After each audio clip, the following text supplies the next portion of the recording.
Cyber crime cases ಬಗ್ಗೆ ತಮಗೆ awareness ಮೂಡಿಸೋಕ್ಕೆ, ಅಂದರೆ ಈಗ ನಮ್ಮಲ್ಲಿ ಯಾವ ರೀತಿ ಕೇಸ್ಗಳು ಆಗ್ತಾ ಇದೆ ಅಂತ ಹೇಳಿ ವಿಚಾರನೇ ಹೇಳಬೇಕು ನಿಮಗೆ. ಅದು ನಿಮ್ಮಿಂದ ಎಲ್ಲ ಜನರಿಗೆ ಮುಟ್ಟುತ್ತೆ ಅಂತ ಅನ್ಕೋತೀನಿ.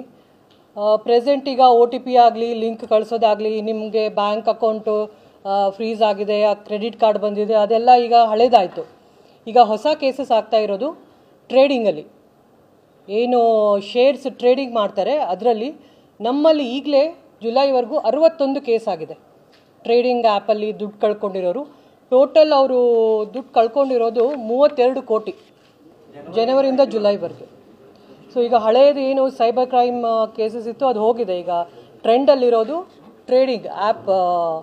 ಒಂದು ಫೆಡೆಕ್ಸ್ ಇರ್ಬೋದು, ಕೋಟೆಕ್ಸ್ ಮಹೀಂದ್ರಾ ಇರ್ಬೋದು, ಅವ್ರದ್ದೆಲ್ಲನೂ ಸಹ ಇಂಪಾರ್ಟೆಂಟ್ ಏನೇನು ಇದೆ ಅದರಲ್ಲಿ ಅವರು ಫಸ್ಟು ನಿಮಗೆ ಫೇಸ್ಬುಕ್ ಅಥವಾ ಅವರೇ ಒಂದು ವಾಟ್ಸಪ್ ಗ್ರೂಪನ್ನು ಕ್ರಿಯೇಟ್ ಮಾಡಿಬಿಡ್ತಾರೆ. ರ್ಯಾಂಡಮ್ ಆಗಿ ಎಲ್ಲ ನಂಬರ್ಸನ್ನು ಅದರಲ್ಲಿ ಇನ್ಕ್ಲೂಡ್ ಮಾಡ್ತಾರೆ. ನೀವು ಕ್ಯೂರಿಯಾಸಿಟಿಯಲ್ಲಿ ಅದನ್ನು ಓಪನ್ ಮಾಡ್ತೀರಾ, ಒಳ್ಳೊಳ್ಳೆ ಬೆನಿಫಿಟ್ಸ್ ಇದೆ, ನಾವು ನಿಮಗೆ ಹೆಲ್ಪ್ ಮಾಡ್ತೀವಿ, ಔಟ್ಸೋರ್ಸ್ ಮಾಡಿ, ನಾವು ನಿಮಗೆ ಶೇರಲ್ಲಿ ಆಗಲಿ ಟ್ರೇಡಿಂಗಲ್ಲಾಗಲಿ ನಿಮಗೆ ನಾವು ಜಾಸ್ತಿ ದುಡ್ಡು ಮಾಡಿಕೊಡ್ತೀವಿ ಅಂತ ಹೇಳ್ತಾರೆ. ಸೊ ಇವರು ಲಿಂಕನ್ನು ಕ್ಲಿಕ್ ಮಾಡಿಬಿಟ್ಟು ಆ್ಯಪನ್ನು ಡೌನ್ಲೋಡ್ ಮಾಡ್ಕೋತಾರೆ. ಆ್ಯಪನ್ನು ಡೌನ್ಲೋಡ್ ಮಾಡ್ಕೊಂಡ್ಬಿಟ್ಟು ಅದರಲ್ಲಿ ಈಗ ಫಸ್ಟ್ ಇನ್ವೆಸ್ಟ್ ಮಾಡಿದಾಗ ಎಷ್ಟು ದುಡ್ಡು ಬರುತ್ತೆ ಅಂತ ಇಟ್ಸ್ ಅ ವರ್ಚುವಲ್ ಅಮೌಂಟ್ ಅವ್ರಿಗೆ ಸ್ಟೋರ್ ಆಗ್ತಾ ಹೋಗುತ್ತೆ. ಫಾರ್ ಎಕ್ಸಾಂಪಲ್ ಈಗ ನಾನು 1 ಲಕ್ಷ ಹಾಕಿದರೆ ನಿಮಗೆ next day 2 days after 2 days ವರ್ಚುವಲಲ್ಲಿ ತೋರಿಸುತ್ತೆ 2 ಲಕ್ಷ ಆಗಿದೆ ಅಂತ. ಸೊ ಅದೇ ಥರ ಅದು ಕಂಟಿನ್ಯೂ ಆಗ್ತಾ ಹೋಗುತ್ತೆ. ಅವ್ರಿಗೆ ಯಾವಾಗ ಗೊತ್ತಾಗುತ್ತೆ ಅಂತಂತಂದರೆ ಆಫ್ಟರ್ 2 ವೀಕ್ಸ್. ಮೊದಲೇ ಗೊತ್ತಾಗೋದಿಲ್ಲ ಅವ್ರಿಗೆ. ದುಡ್ಡು ಅವ್ರ ಅಕೌಂಟಲ್ಲಿ ಜಮಾ ಆಗ್ತಾ ಇದೆ ಅಂತ ಅವ್ರಿಗೆ ಒಂದು ನಂಬಿಕೆ ಇರುತ್ತೆ. ಯಾವಾಗ ಅವರು ಆ ದುಡ್ಡು ಎಷ್ಟು ಆಯಿತು, ಈಗ ಒಂದು 50 ಲಕ್ಷ ನಾನು ಮಾಡ್ಕೊಂಡಿದ್ದೀನಿ, ಆಯ್ತು ತಗೊಳ್ಳೋಣ ದುಡ್ಡು ಅಂತಂದಾಗ ಅವರು ನೀವು ಇನ್ನೂ ಜಾಸ್ತಿ ದುಡ್ಡು ಹಾಕಿದರೆ ಈ ದುಡ್ಡನ್ನು ನಿಮಗೆ ಕೊಡ್ತೀವಿ ಅಂತ. ಸೊ ಹೋಲ್ ಪ್ರಾಸೆಸ್ 1 ಮಂತ್ವರೆಗೂ ಆಗುತ್ತೆ ಅವ್ರಿಗೆ. ಆವಾಗ ಅವ್ರಿಗೆ ಗೊತ್ತಾಗುತ್ತೆ ಇದು ಫ್ರಾಡು, ನಾನು ದುಡ್ಡು ಕಳ್ಕೊಂಡಿದ್ದೀನಿ ಅಂತ ಹೇಳಿ. ಸೊ ಇದು ತುಂಬ ಜನ ಎಲ್ಲ ಎಜುಕೇಟೆಡ್ ಪೀಪಲನ್ನು ಇದನ್ನು ದುಡ್ಡು ಕಳ್ಕೊತಾ ಇದ್ದಾರೆ. ಮೋರ್ ದ್ಯಾನ್ ಒಬ್ಬೊಬ್ಬರು 1 ಕೋಟಿವರೆಗೂ ಇದರಲ್ಲಿ ಇನ್ವೆಸ್ಟ್ ಮಾಡಿದ್ದಾರೆ.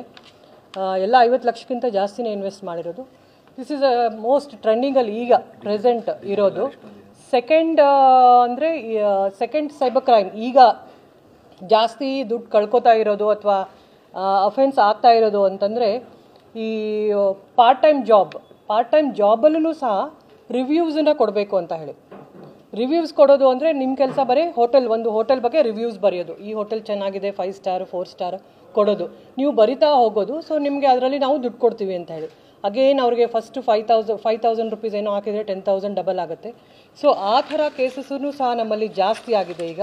ಸೇಮ್ ಥಿಂಗ್, ನೀವೀಗ ಒಂದು ಹೋಟೆಲ್ ಬಗ್ಗೆನೋ ಒಂದು ಪ್ಲೇಸ್ ಬಗ್ಗೆನೋ ನಿಮಗೆ ರಿವ್ಯೂಸ್ ಕೊಡೋದಷ್ಟೇ ನಿಮ್ಮ ಕೆಲಸ. ಜಾಬ್ ಏನು, ನೀವು ರಿವ್ಯೂಸ್ ಬರಿತಾ ಹೋಗೋದು ಅಂತ ಹೇಳ್ತಾರೆ. ಸೊ ಅವ್ರು ಬರಿತಾ ಹೋಗ್ತಾರೆ, ಈ ರಿವ್ಯೂಸ್ ಏನೋ ಬರ್ಕೊಂಡು ಹೋಗೋದು. ಅವ್ರಿಗೂ ಸಹ ಆಲ್ ವರ್ಚುವಲ್. ನಿಮ್ಮ ಅಕೌಂಟಲ್ಲಿ ಈಗ 5 ರಿವ್ಯೂಸ್ ಬರೆದಿದ್ದಕ್ಕೆ ನಿಮ್ಮ ರಿವ್ಯೂಸ್ಗೆ ಜಾಸ್ತಿ ಪಾಯಿಂಟ್ಸ್ ಆ್ಯಡ್ ಆಗಿದೆ, ನಿಮ್ಮನ್ನು ಲೈಕ್ ಮಾಡಿದ್ದಾರೆ ರಿವ್ಯೂಸ್ ಅಂತ ಹೇಳಿಬಿಟ್ಟು ಅದಕ್ಕೆ ಅವರಿಗೆ ಅಮೌಂಟನ್ನು ಆ್ಯಡ್ ಮಾಡ್ಕೊಂಡು ಹೋಗ್ತಾರೆ. ಎಲ್ಲ ವರ್ಚುವಲ್ ಅಮೌಂಟ್ ಅಕೌಂಟಲ್ಲಿ, ಆ್ಯಪಲ್ಲಿ. ಸೊ ನಿಮ್ಗೇನು ಅನಿಸ್ತಾ ಇರುತ್ತೆ, ನನ್ನ ಅಕೌಂಟಲ್ಲಿ ಬರ್ತಾ ಇದೆ ದುಡ್ಡು, 20,000 ಬಂತು, 40,000 ಬಂತು, 50,000 ಬಂತು ಅಂತ. ಯಾವಾಗ ನೀವು ಅದನ್ನು ಬಂದಿದ್ದ ದುಡ್ಡನ್ನು ಎನ್ಕ್ಯಾಶ್ ಮಾಡ್ಕೊಳಕ್ಕೆ ಹೋಗ್ತೀರಾ, ದುಡ್ಡು ತೊಗೊಳಕ್ಕೆ ಹೋಗ್ತೀರಾ, ಆವಾಗ ಅದು ನಿಮಗೆ ದುಡ್ಡು ಸಿಗೋದಿಲ್ಲ. ನಿಮಗೆ ಆವಾಗ ಗೊತ್ತಾಗುತ್ತೆ. The whole process again it will take for 3 weeks.